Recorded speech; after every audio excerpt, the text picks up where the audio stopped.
Bonjour les amis. Alors voilà, une petite recette aujourd'hui que j'ai trouvée un peu rigolote. Bon, vous allez me dire, je sais pas ce que tu trouves de rigolo dans une recette, mais vous remarquerez que, enfin, essayez un peu de faire expérience quand vous n'allez pas bien, quand vous êtes chiffonné, quand il y a un truc qui vous ennuie, quand vous êtes triste.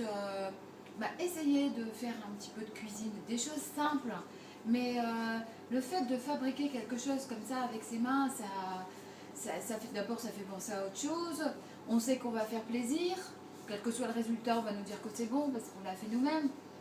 On va faire plaisir et puis on va se faire plaisir.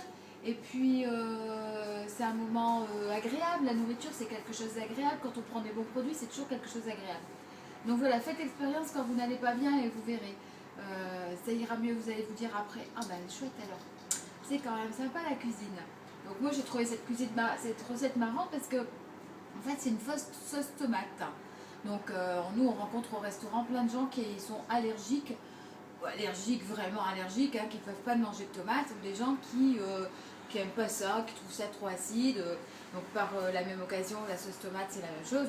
Et puis de toute façon, nous ici on n'utilise pas de sauce tomate en boîte, puisque c'est de la conserve ça a été chauffé, et comme on utilise le moins possible de produits qui sont chauffés, donc on n'utilise pas de sauce tomate toute faite. Donc on utilise de la sauce tomate qu'on fait nous-mêmes.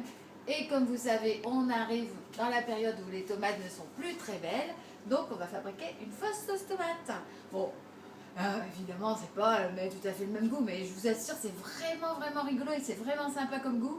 Vous allez bluffer les gens à qui vous allez la faire. Donc il vous faut 4 carottes. Bon, vous voyez quand même de belles carottes, hein, pas des carottes rikiki. 4 belles carottes, une betterave.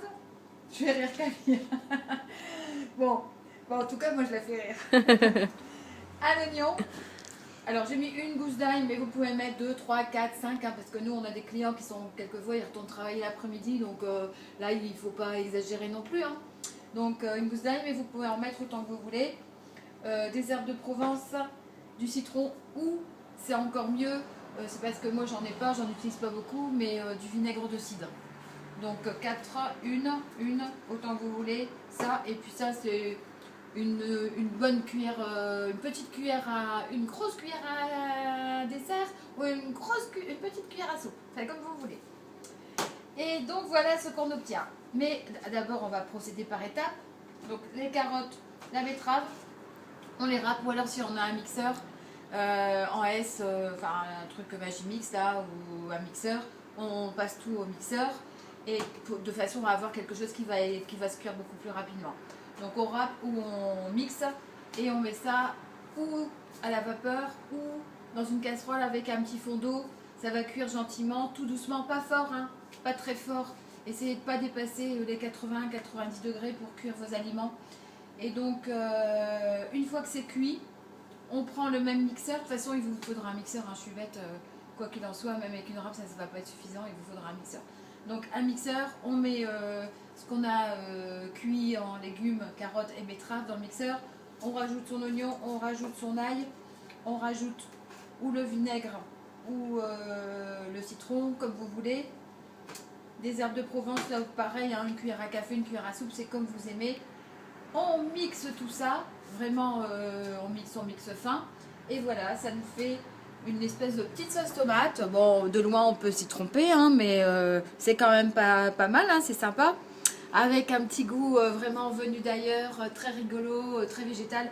En plus, que je vous l'ai déjà dit, ou si vous ne le savez pas, les carottes et la betterave sont vraiment des légumes extraordinaires.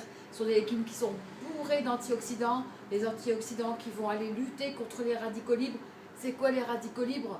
C'est tout ce qui vous veut du mal, tout ce qui est extérieur, tout ce qui est la mauvaise bouffe, le mauvais air, la pollution, les soucis, le stress, tout ça, ça forme des antioxydants, des radicaux libres.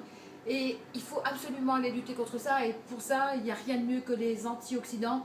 Il y en a plein d'antioxydants dans la nourriture, dans les légumes surtout, les légumes et les fruits. Mais il y en a beaucoup dans les carottes et les betteraves. Donc usez, abusez des jus, tout ce que vous voulez, des purées de ces légumes-là, c'est vraiment extraordinaire. Et là, je vous assure que ça, mélangez avec du riz, avec des pâtes, avec sur le coin de l'assiette, avec votre petite salade. Et voilà, c'est génial. Vous pouvez après rajouter des épices que vous voulez aussi. Hein. Vous pouvez mettre du paprika, vous pouvez mettre du curcuma, vous pouvez mettre du cumin, vous pouvez mettre une goutte d'huile d'olive aussi pour graisser un petit peu, ou de l'huile de sésame, c'est encore mieux, ou de l'huile de chanvre. C'est génial. Donc vous pouvez ça c'est la base. Après vous faites ce que vous voulez. Ben voilà, j'espère que je vous aurai amusé au moins pendant 5 minutes. C'est mon but aussi, c'est de vous amener un petit peu de joie, parce que c'est pas terrible hein, en ce moment, les gens on les voient avec des mines un peu, allez on respire la joie, on est content, c'est le week-end, on va encore faire plein de trucs, on va s'amuser comme des fous. Et rendez-vous demain pour une petite recette sucrée. Allez, bonne soirée, bonne nuit, à très bientôt.